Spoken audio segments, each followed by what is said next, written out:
All right, now we got that piece of business out of the way, McMahon. We can get down to real talk here.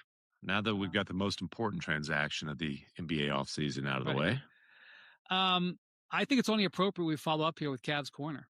Of course. So, really rub it in that he doesn't get to do this anymore. No kidding. I wonder what do you think his report to the Hawks is about Donovan Mitchell signing a 4-year, $270 million contract extension with the Cavs on the first day he's eligible on Tuesday? Oh, this is a gong show. Look, it's a tough spot for the Cavs, honestly, because Donovan Mitchell's the face of your franchise. He's an all-NBA player. Like, in one sense, him committing to you for 4 years is a major win.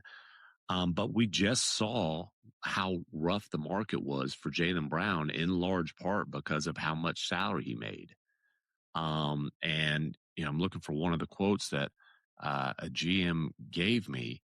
But essentially it was, and look, the analytics are more friendly to Donovan. He's not as good a defensive player, but one of the GMs basically said, like, in terms of this kind of money, you've got to be a generational talent. And this guy didn't think Jaylen Brown was close to that, but he essentially said, when you get into like the $70 million range, which is obviously where this is, there might only be a couple of players in the league that are worth that kind of money. And so there is some major risk involved here, especially when you've got Evan Mobley making 50 plus a year.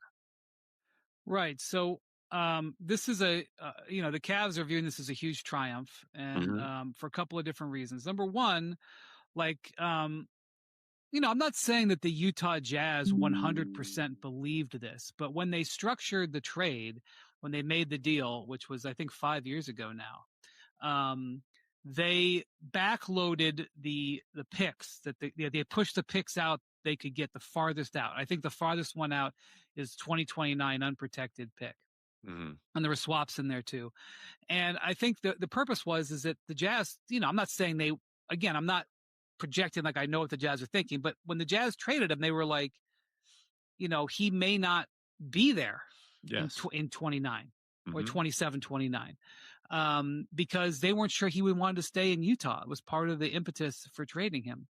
And so for the Cavs to they knew he didn't want to stay in Utah. Well, yeah. I mean, their actions said that they didn't think he was going to stay. So the fact that Donovan has now signed 2 extensions and basically cementing that the Cavs' investment in the draft assets are, he's been all NBA 2 years in a row, first team last year, second team this year. They're signing, I believe, the second best player in franchise history to a contract extension that will carry him through his prime.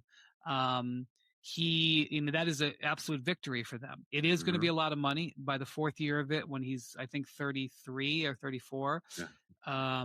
It's going to be $75 million. 75.5 if we're counting.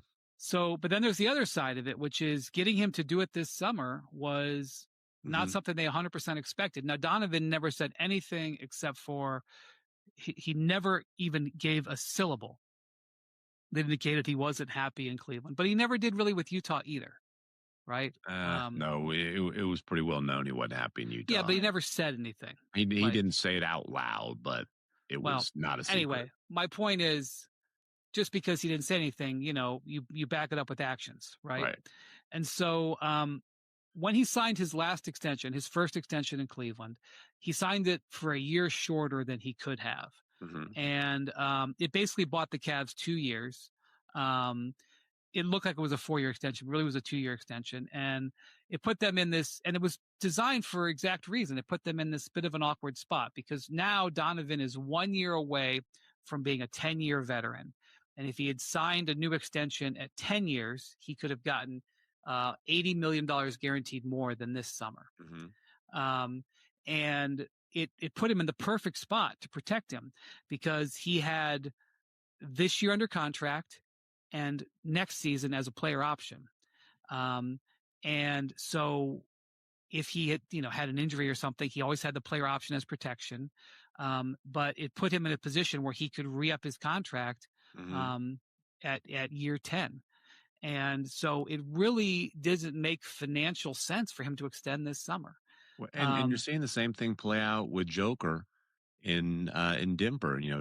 I forget wherever Serbia was playing, but Joker basically said yesterday after a World Cup qualifying game, I'm going to stay in Denver, but I'm going to sign next year.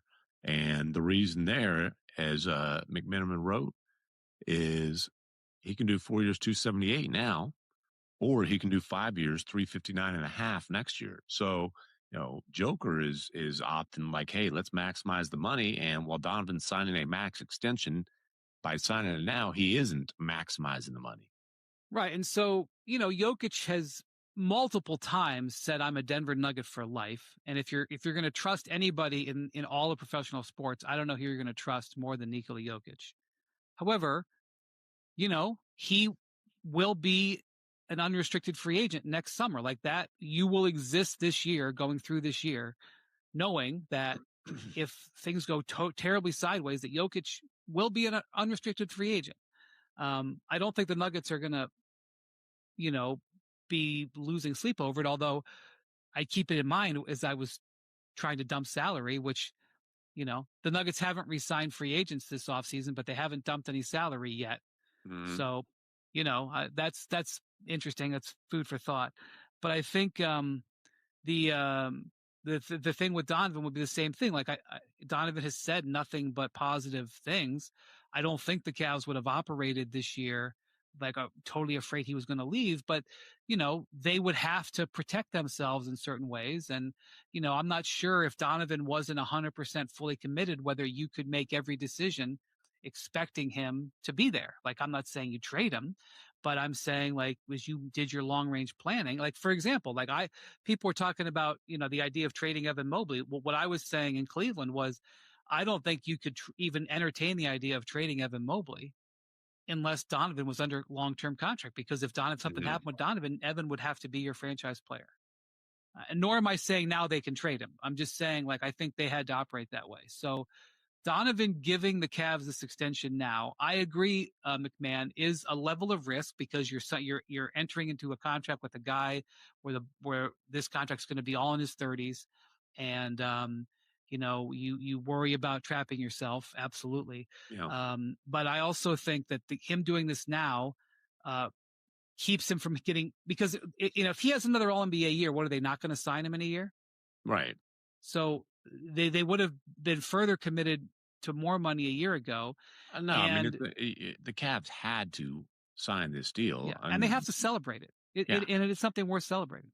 And look, the challenge really is, one, how much luxury tax is Dan Gilbert going to be willing to pay as you're building out this roster? And then two, just the challenges, the handcuffs that come in place with a contract this big on your books as you build out the roster, and they've been one of, if not the most expensive team in the league. I mean, one way you can really get around some of these things is if you sign a perennial all-star to a minimum contract, which the Cavaliers might have a chance to do. Like that helps, Right. manage the books when the team gets really expensive. But I think that's probably going to be a once in a lifetime opportunity. I don't think that's something you can pull off. Yeah. If you can get two all-stars, where one guy makes 60 million and one guy makes 4 million, and you get your average down to 32.5 million for or whatever it is for two all-stars. That's good. That's good efficiency. That's a good way to in go about it. in your front office. So yeah, well, obviously that's what the Cavs fans have been waiting with bated breath for a LeBron decision. I listened to a radio appearance by a caller yesterday who worked at a golf store not far from LeBron's house, and he gave a blow-by-blow of LeBron's hour-long visit to the golf store to get his clubs regripped. Okay. On ESPN Cleveland radio. Was there a tell during that visit? Was there? That's the thing. I mean, they were mining it. They were mining it, looking for a tell. His son Bronny was with him, and he borrowed a 3-wood, apparently, and with the promise to return it. And like they're leaning into the possibility that that barring of the three was an indication that he's planning on being there. Did he say like You know, he'll return it during training camp? Or, I mean, exactly. So this is so the Cleveland fans are like you know living and dying, waiting for